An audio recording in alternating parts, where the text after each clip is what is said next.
ọ̀sẹ̀ tó kọjá ní olórí oko orílẹ̀-èdè yìí ààrẹ Bọ́lá Ahmed Tinubu inú ṣe ìpàdé ìkọ̀kọ̀ pẹ̀lú àwọn alágbára méjì nínú òṣèlú ilẹ̀ Haúsá àti Nàìjíríà tí wọ́n sì tún ní ẹnu púpọ̀ ní ìpínlẹ̀ Kano. ìyún Emir ìlú Kano Alhaji Muhammad Lamido Sanusi àti gómìnà tẹ́lẹ̀ ní ìpínlẹ̀ Kano Sẹ́nẹ́tọ̀ Rabiu Musa Kwankwaso tó sì jẹ́ pé ọ̀rọ̀ lórí ètò ìdìbò ọdún 2027 bí Tinubu yóò ṣe sáà kejì àti bí wọn yóò ṣe ṣàtìlẹ́yìn fún un ìlà gbọ́pọ́n sí nínú ìpàdé tí Tinubu tó pè wọ́n sí ọ̀hún. Tẹlifíṣàn Yorùbá Tòótọ́ gbọ́ pé nítorí pé àwọn ẹgbẹ́ òṣèlú alátakò náà ti bẹ̀rẹ̀ sí ni máa kó ara wọn jọ ìpè káwọn wà lábẹ́ ẹgbẹ́ àsíá ẹgbẹ́ kan láti kojú ààrẹ Bọ́lá Ahmed Tinubu àti ẹgbẹ́ òṣèlú All Progressives Congress nítorí tán ni báwọn bá ń jáde dìbò lẹ́yọ̀ kọ̀ọ̀kan tí olùdíje ń jáde láti inú PDP, olùdíje jáde lọ́tọ̀ láti inú SDP, olùdíje jáde lọ́tọ̀ láti inú ẹgbẹ́ òṣèlú míì. wọ́n ní wọ́n gbàgbọ́ pé ìbò àwọn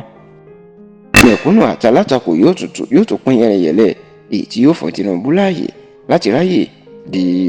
ààrẹ fún sáà kejì èyí tí wọ́n láwọn ò fẹ́. ṣá o nítorí eléyìí bá ṣe ń sáré nítorí Tinubu ní Tinubu náà lórí iṣẹ́ ọ̀rọ̀ rẹ̀ ní ojú alákànfin sọ́rí òun náà sì ti bẹ̀rẹ̀ ìpàdé pẹ̀lú àwọn tó mọ̀ ìpín wọn fẹ́ gbàbọ̀dé tí wọ́n fẹ́ da nǹkan ló tán fẹ́ lọ ṣiṣẹ́ fáwọn alátakò. Tẹlifíṣàn Yorùbá Tòótọ́ gbọ́ pé ní ìlú London tí Tinubu wà lórílẹ̀‐èdè United Kingdom níṣe ni ó fẹ́ lọ ṣèpàdé tá a sì gbọ́ pé ó ránṣẹ́ sí gómìnà tẹ́lẹ̀ ní ìpínlẹ̀ Kano Sẹ́nẹ́tọ̀ Rabiu Musa Kwankwaso tó tún jẹ́ olùdíje fún ipò ààrẹ lábẹ́ ẹgbẹ́ òṣèlú New Nigeria People's Party NNPP nínú ètò ìdìbò ọdún 2023. ìyún Sẹ́nẹ́tọ̀ Rabiu Musa Kwankwaso wá sí ilé ẹ̀ ní ìlú London láti bá sọ ọ̀rọ̀ òṣèlú àti bí yóò ṣe ṣàtìlẹ́yìn fún un lásìkò ètò ìdìbò ọdún 2027. eléyìí kò yọ Kwankwaso nìkan sílẹ̀.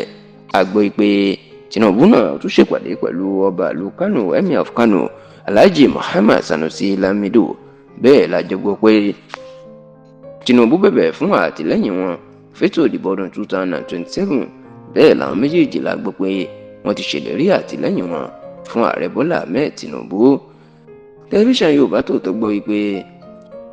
Tinubu yóò tún ṣe àwọn ìpàdé míì ní ẹnu ọjọ́ mẹ́ta yìí pàápàá lórílẹ̀‐èdè yìí àti lórílẹ̀‐èdè ní òkè òkun láti mọ irú àwọn nǹkan àti ìgbésẹ̀ tí yóò gbé láti jáwé olúborí nínú ètò ìdìbò ọdún 2027 àtàwọn tó mọ̀ tó yẹ kí wọ́n bá ṣiṣẹ́ láti jọ débùté ògo fún sáà kejì.